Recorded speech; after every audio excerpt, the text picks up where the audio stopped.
Assalamualaikum warahmatullahi wabarakatuh. Kembali lagi di channel Ulfah Nurul Wahdah. Di channel ini akan menyajikan materi pembelajaran kelas 5 sekolah dasar. Kali ini kita akan masuk ke tema yang baru, yaitu tema 7, peristiwa dalam kehidupan. Subtema 1, peristiwa kebangsaan masa penjajahan dan pembelajaran 1. Semangat ya anak-anak. Materi yang pertama adalah tentang peristiwa kedatangan bangsa Eropa ke Indonesia. Sejak abad 15, rempah-rempah telah menjadi komoditas yang sangat menguntungkan. Hal ini menyebabkan bangsa-bangsa Eropa berusaha untuk mencari kekayaan ini sekalipun menjelajah samudra. Dan Indonesia itu terkenal sebagai daerah penghasil rempah-rempah. Apakah ada yang tahu bangsa Eropa mana saja yang pernah datang ke Indonesia? Ya, bangsa Eropa yang pernah datang ke Indonesia antara lain 1. Portugis, 2. Spanyol, 3. Inggris, 4. Belanda. Oke, yang pertama adalah Portugis. Pelayaran Portugis ke Indonesia dipimpin oleh Vasco da Gama.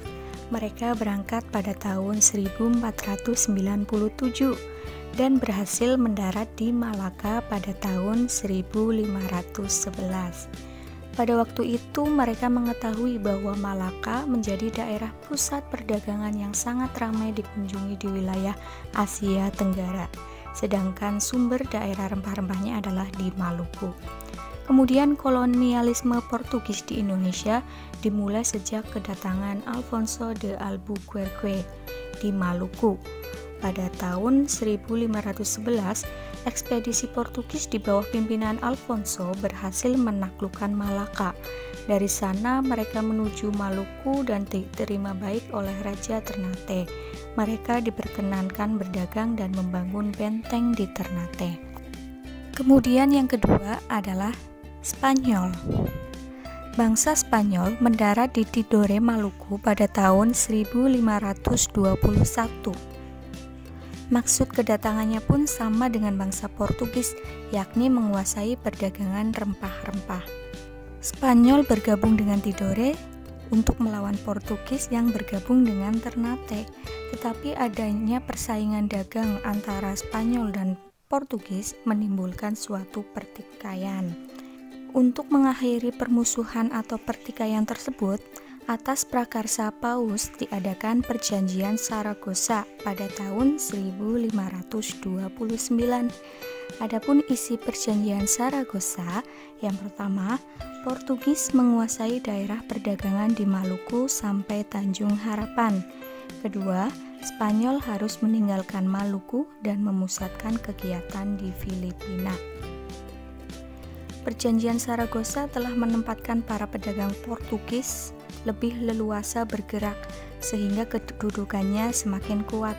Sementara Spanyol tersisih dari perdagangan Maluku pada tahun 1534 dan menyingkir ke daerah Filipina.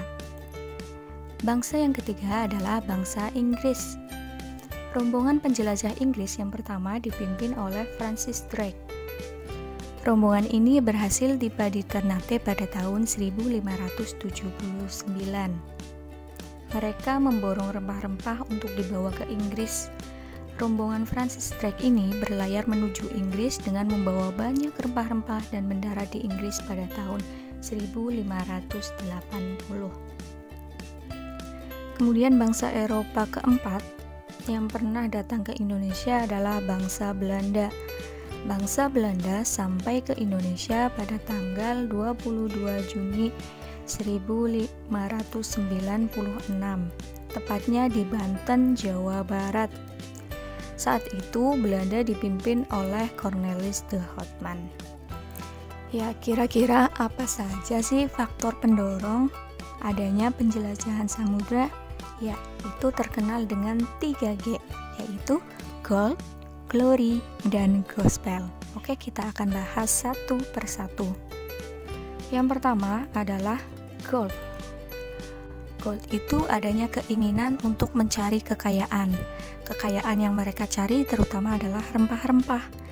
Sekitar abad 15 di Eropa, harga rempah-rempah itu sangat mahal. Harga rempah-rempah semahal harga emas.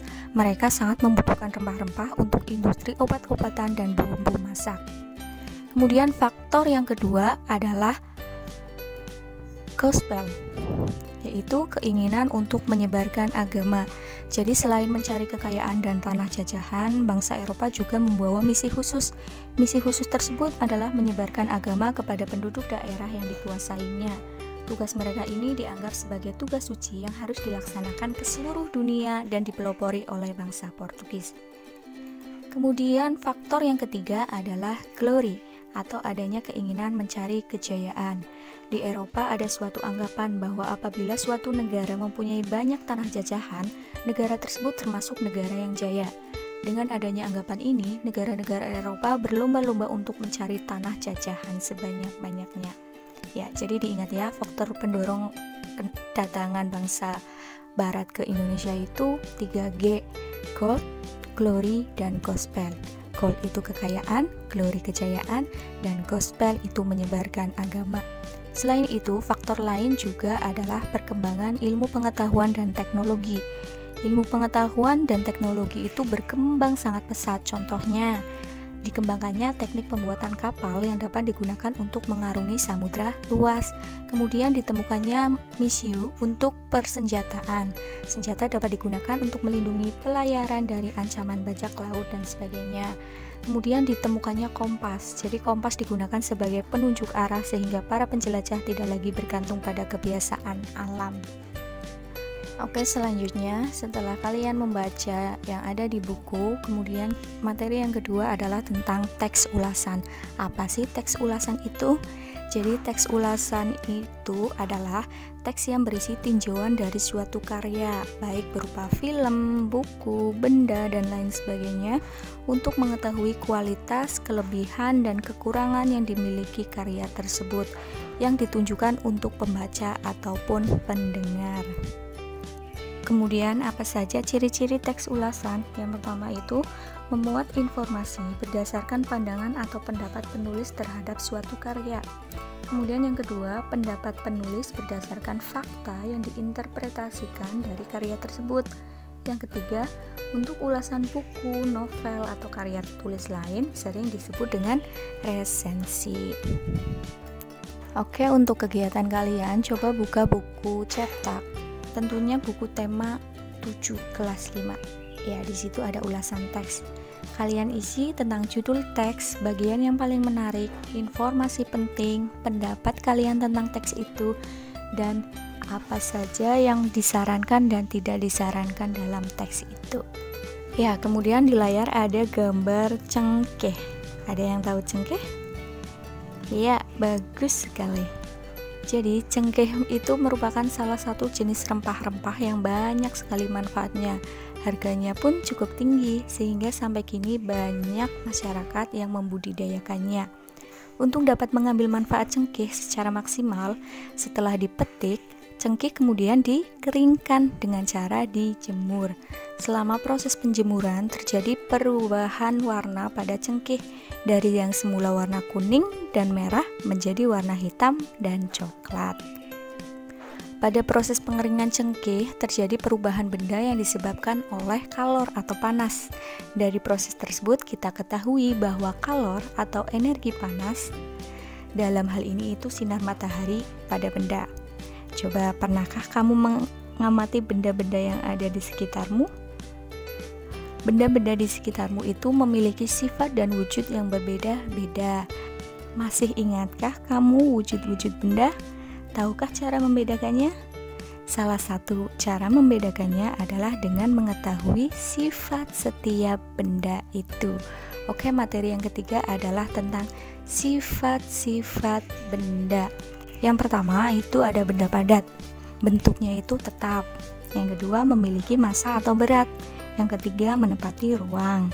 Yang keempat volumenya tetap. Dan yang terakhir dapat berubah bentuk dengan perlakuan tertentu, misalnya dengan cara pemanasan, pembusukan, pelapukan, perkaratan, atau diberi perlakuan fisik seperti digunting, ditekan, dilipat, atau disobek. Kemudian sifat benda yang kedua yaitu sifat benda cair. Yang pertama, bentuknya itu sesuai wadahnya. Permukaan benda cair itu selalu datar dan bergerak serta menekan ke segala arah. Kemudian memiliki sifat kapilaritas dan yang terakhir memiliki massa atau berat. Sifat benda yang ketiga adalah benda gas. Gas ini mengisi seluruh ruangan yang ditempatinya, memiliki massa, kemudian menekan ke semua arah. Dan yang keempat, mengikuti bentuk wadahnya, terakhir tidak memiliki bentuk yang tetap. Coba di layar sudah ada contoh dari benda-benda yang ada. Contohnya benda padat, meja, benda cair, air, benda gas, itu balon yang berisi udara. Oke, demikian pembelajaran kita pada pagi hari ini tentang tema 7, subtema 1, dan pembelajaran 1. Semoga bermanfaat. Wassalamualaikum warahmatullahi wabarakatuh.